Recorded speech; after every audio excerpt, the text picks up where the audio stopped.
है स्टूडेंट। जैसा कि हमने पिछले वीडियो में आपको बताया था कि कॉमन पोस्चर डिफॉर्मिटी के बारे में, तो उसमें से एक वीडियो आप बना चुके हैं स्पाइनल कर्वेचर पे। अब हम नेक्स्ट टॉपिक में बनाएंगे। नेक्स्ट उसका हेडिंग है फ्लैट फुट। फ्लैट फुट के वीडियो फ्लैट फुट पे बनाएंगे। फ्लैट फुट के बारे में, उसके केस के बारे में, उसके प्रोसीजर के प्रिकॉशन के बारे में और रेमेडीज के बारे में बताएंगे। Flat foot our feet as the base of support for the body while standing, walking, running and jumping। जब हम खड़े रहते हैं, चलते हैं, घूमते हैं, तो ये हमारा जो फुट है वो सपोर्ट करता है इस चीज़ के एक्टिविटी करने के लिए। Flat foot is a common found among the newborn babies but become is the postural deformity if still persist during later of childhood।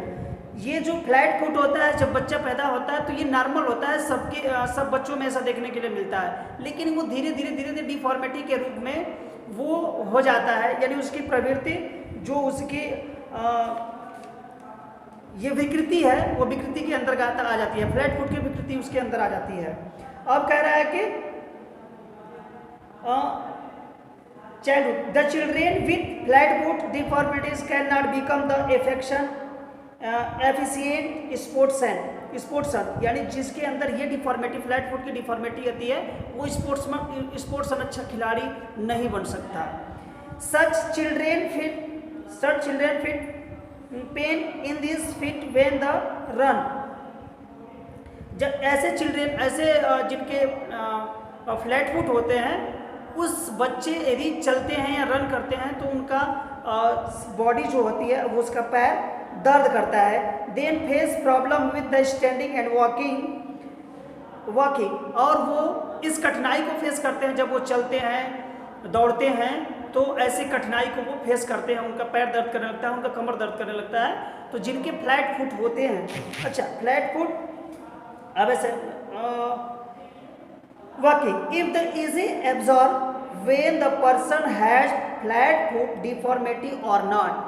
ये एक सिंपल सा उसके अंदर इसको कैसे हम फाइंड आउट करेंगे कि इनका फ्लैट फुट है या नहीं है।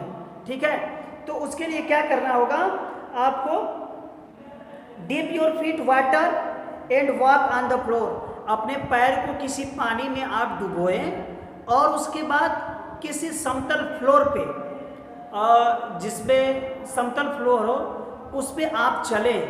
यदि उसमें आर्च बन रहा है, उसमें आपके पैर में जैसे कि आपकी हील होती है, फिर टो होते हैं, टो के बीच में ऐसा जो आर्च बनता है तो आप परफेक्ट हैं, आपके अंदर फ्लैट फुट नहीं है।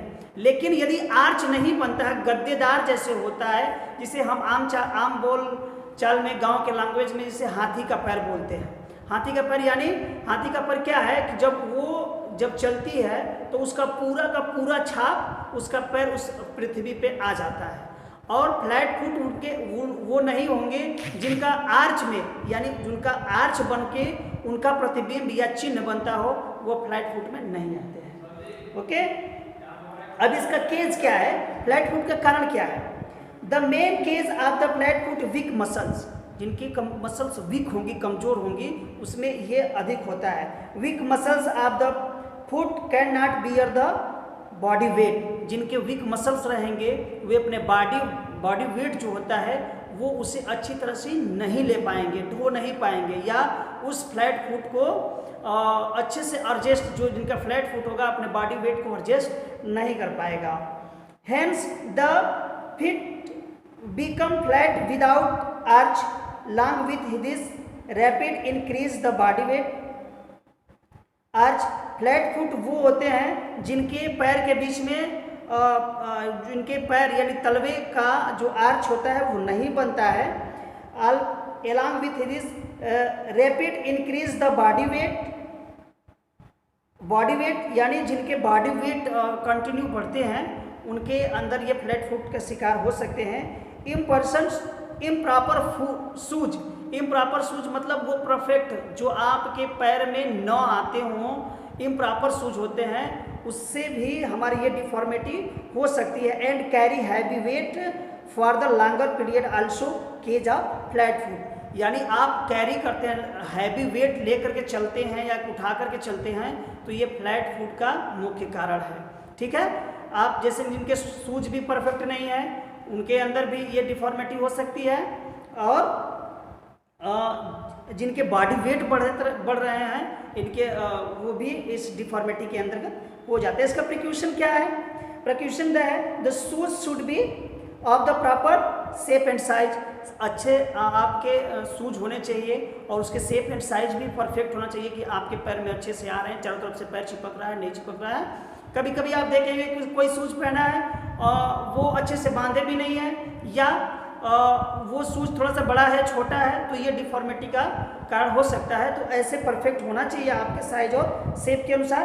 Don't walk barefoot and long duration, कभी भी आप जब आप लॉन्ग ड्यूरेशन का जब वॉकिंग करते हैं, चलते हैं, तो कभी भी आप बिना शूज के न चलें। Okay, obesity should be avoid, आपको मोटापा अपने अंदर नहीं आने देना है, अवॉइड करना है। Don't force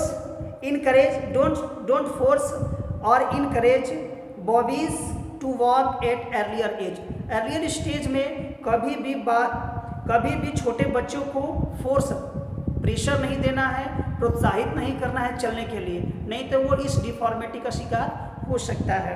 children in earlier childhood should avoid carry heavy wait, इस अर्लियर एज में इन बच्चों को हैवी वेट ढोने से या उठाने से आप उसे मना करें, तो इससे आप ये प्रिकॉशन आपके लिए हो सकता है। High heel shoes should be avoid, high heel की जो शूज होते हैं उसे आप अवॉइड करें, नहीं तो ये डिफॉर्मिटी आपके अंदर आ सकती है। अब इसका रेमेडी क्या है, रोकथाम क्या है? The following exercise should be done rectify of the flat foot deformity. Flat foot के लिए कुछ एक्सरसाइज है, उसको यदि हम कंटिन्यू करते हैं तो वो इसके रेमेडीज के रूप में, रोकथाम के रूप में ये बहुत उपयोगी होता है। जैसे वॉकिंग ऑन द हिल, जिनको ये डिफॉर्मिटी हो चुकी है उसको क्योर करने के लिए आपको क्या करना है कि हिल पे आपको चलना है। Walking on the hill, walking on the inner and outer side, inner and out side से चलेंगे, जैसे ऐसे पैर करके फिर ऐसे करके चलेंगे, तो ये डिफॉर्मिटी से आप अच्छे से इसको क्योर कर सकते हैं। वॉकिंग ऑफ द टो पे चलना है, फिर स्टैंडिंग एंड डाउन और फिर स्टैंडिंग अप डाउन, यानी जिसे हम दंड बोलते हैं उसको आपको हिल पे अप एंड डाउन करना है। Jumping and toe, some time कुछ समय के लिए आप जंपिंग करेंगे, जैसे कि हम रस्सी लेकर के ऐसे जंप करते हैं तो वो टो पे करें। स्किपिंग, आप रोप स्किपिंग भी कर सकते हैं। परफॉर्म वज्रासन एंड योजिक आसन, कुछ ऐसे आसन भी हैं जैसे कि वज्रासन है, आपका ताड़ासन है, ऐसे यदि करते हैं तो इस डिफॉर्मिटी से हम वंचित रह सकते हैं। ओके, अब आते हैं नॉनिक पे। Knock knee is the ones of the major posture of deformity. जो नॉनिक होता है ये ऐसी विकृति जो कि हमारे पोस्चरल विकृति है, ये उसका मुख्य है। In this deformity both knee knock और टच इच द, जैसे कि आप नॉनिक वालों को देखेंगे जब उसे सिंपल में जब वो खड़े रहेंगे तो उनका जो ये घुटना है ये आपस में टच हो जाते हैं और उनके पैर और एंगल जो होते हैं वो थोड़ा से ब्रॉड हो जाते हैं, तो ये नॉनिक में आते हैं। In the individual face difficult walking and running, ऐसे जो होते हैं इसके जिस प्रकार की जिन्हें ये विकृतियाँ होती हैं वो वॉकिंग में, रनिंग में, चलने में अनकम्फर्ट फेस करते हैं, यानी उन्हें दिक्कत परेशानी होती है। People can not be good players may be not select of defence service, यानी ऐसे इस विकृति वाले स्टूडेंट या बच्चे या जो भी लोग ये अच्छे प्लेयर नहीं बन सकते या वो किसी भी डिफेंस या आर्मी फोर्स में नहीं जा सकते, क्योंकि उनकी ये डिफॉर्मिटी, ये विकृति होने के चलते। अब इसका केस क्या है? Generally the lock of balance diet की जो कमी होती है, इसका कमी होती है, स्पेशली जो विटामिन डी की कमी होती है, विटामिन डी की, calcium, phosphorus, main source knock knee का एक मुख्य कारण है।